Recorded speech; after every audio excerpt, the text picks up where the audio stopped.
Tá vendo essa plantinha aqui atrás? Ó? Eu não sei o nome dela, minha esposa pode até me falar depois. Se você pegar uma folha dessa planta, existe mais complexidade nessa folha, se a gente observar microscopicamente, existe mais complexidade numa folha do que num iPhone de última geração. Porque as obras de Deus são espantosas. A maneira como a natureza se equilibra é espantosa.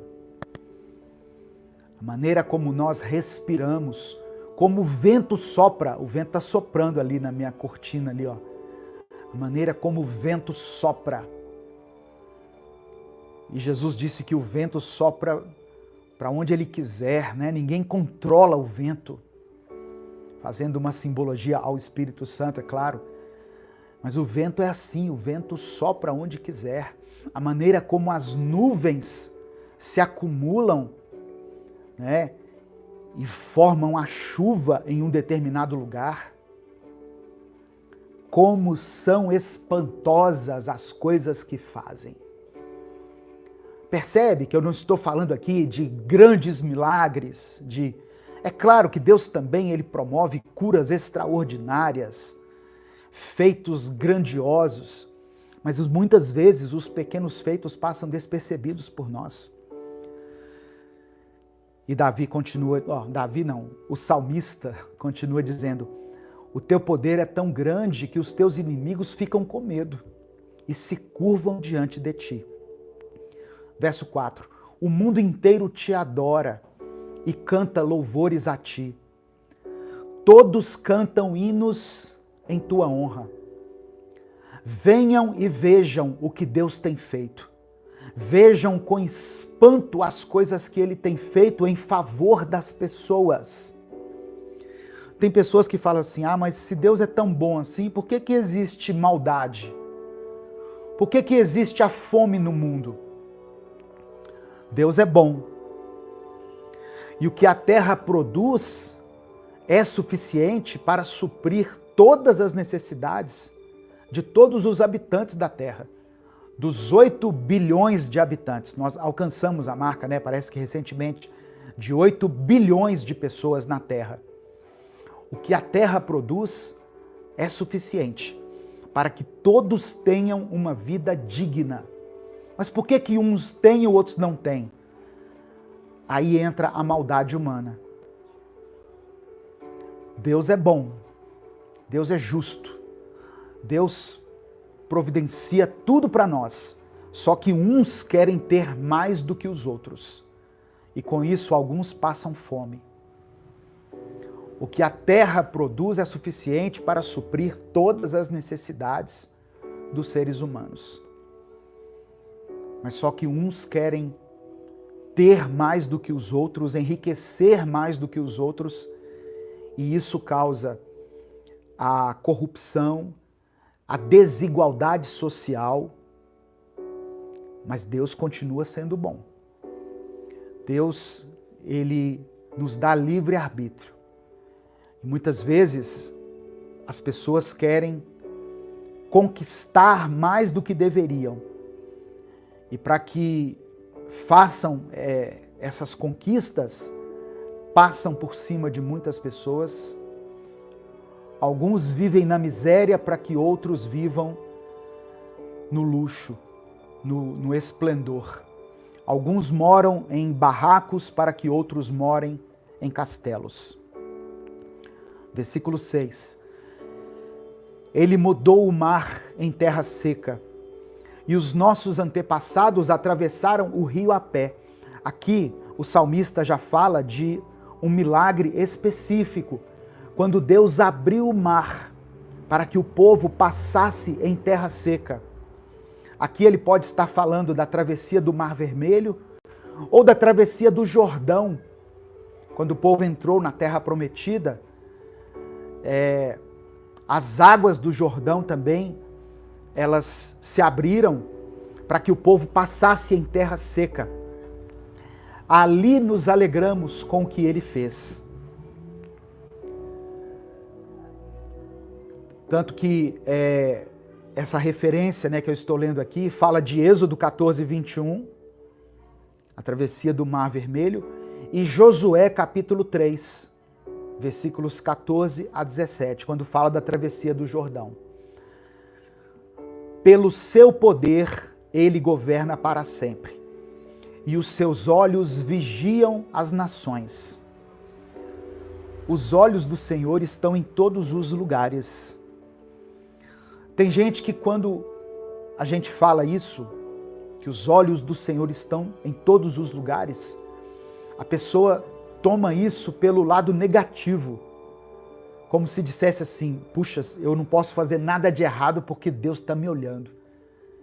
Mas entenda isso pelo lado positivo. Os olhos de Deus contemplam tudo.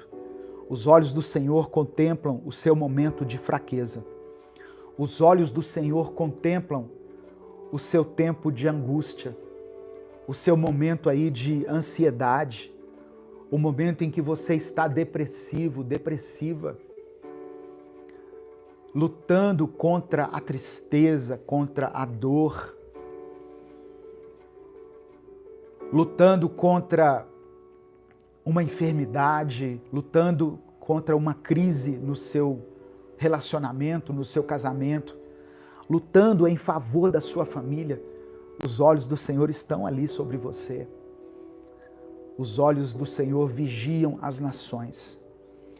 Ele é onisciente, ele sabe de todas as coisas. Ele é onipotente, ele tem poder sobre tudo. E ele é onipresente, ele está em todos os lugares. O salmista continua dizendo que ninguém se revolte contra Deus, que todas as nações louvem o nosso Deus, que cantem hinos de louvor em voz alta.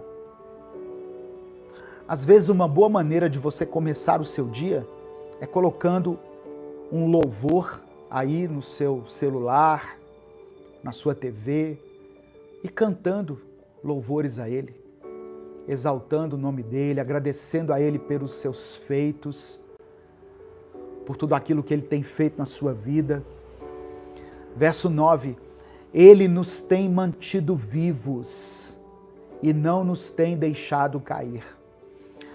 Olha, se você está vivo, isso é obra de Deus, porque um dia Ele soprou sobre você o fôlego de vida.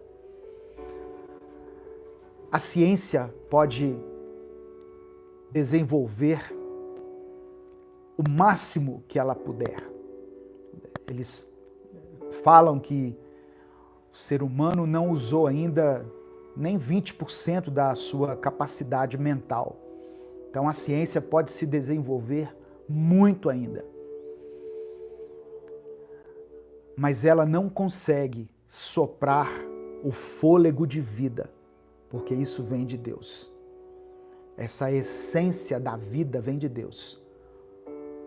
O homem pode construir uma máquina que, de repente, execute as tarefas humanas melhor do que nós, porque vai ser feita de um material mais resistente.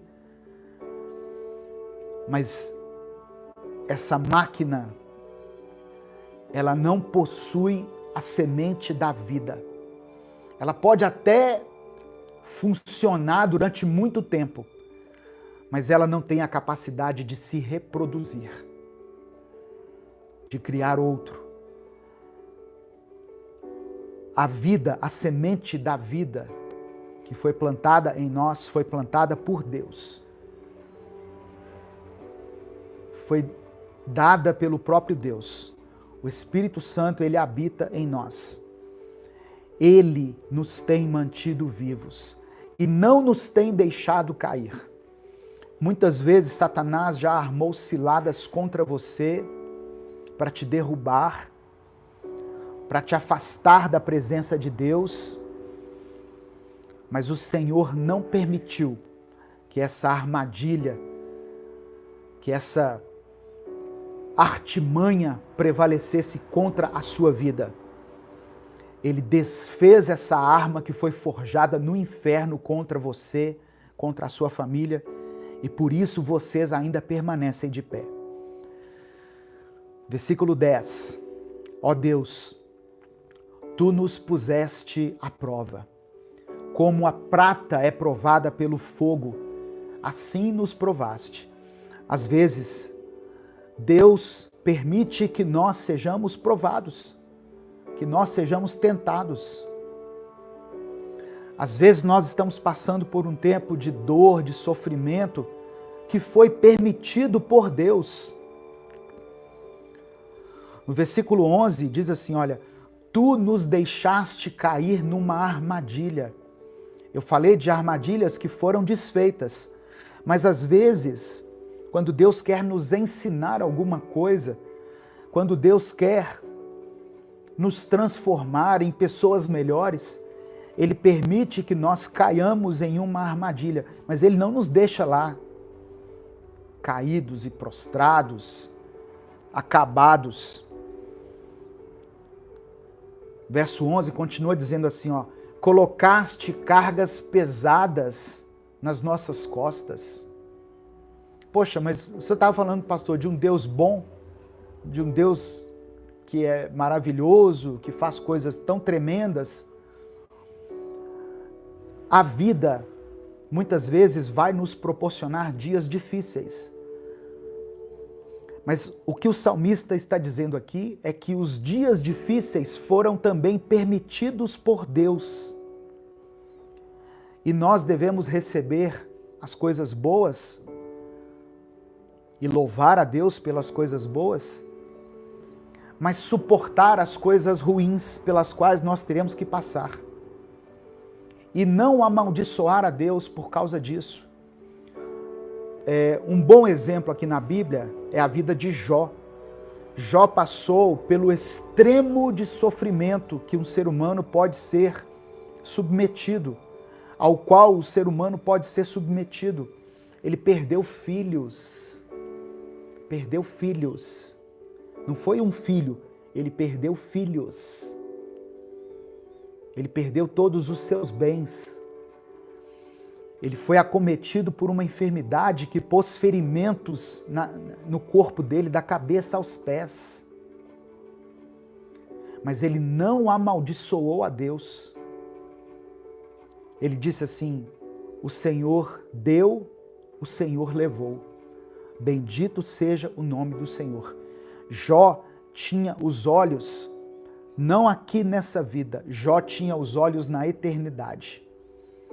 E assim deve ser o nosso olhar sobre a vida. Se a gente ficar pensando só no que está acontecendo aqui e agora, nós vamos enlouquecer. Se a gente pensar que a vida se resume a nascer, crescer e morrer, nós vamos pensar assim, poxa, não vale a pena. Não vale a pena. Eu nasci com todo vigor, eu nasci com uma pele lisinha, eu nasci sem nenhuma enfermidade. Eu quero apresentar diante de Ti cada pessoa, Senhor, que acompanhou essa mensagem, que escreveu aqui nos comentários, Deus é bom. Que o Senhor expresse a sua bondade na vida dele e na vida dela. Ó Deus, que esse problema que ele tem enfrentado, que ela tem enfrentado há tanto tempo, que ele consiga resolver, que ele consiga solucionar. Mas se não for para ser solucionado agora, que o Senhor dê força, paciência, sabedoria, para que ela consiga lidar com isso da melhor maneira. Transforme a vida desse homem, transforme a vida dessa mulher e, consequentemente, a vida dessa família. Que eles possam viver um tempo favorável, um tempo abençoado, um tempo de cura, de transformação, de bênçãos, de paz, de alegria nesse lar. Eu quero apresentar diante do Senhor todas as pessoas, ó Deus, que foram tocadas por essa palavra e que, de uma maneira espiritual e racional também, entregaram a sua vida a Cristo. Que o Senhor possa escrever o nome delas no livro da vida. Que o Senhor possa visitá-las através do Teu Espírito Santo. Que o Espírito Santo do Senhor faça morada no coração dele e no coração dela.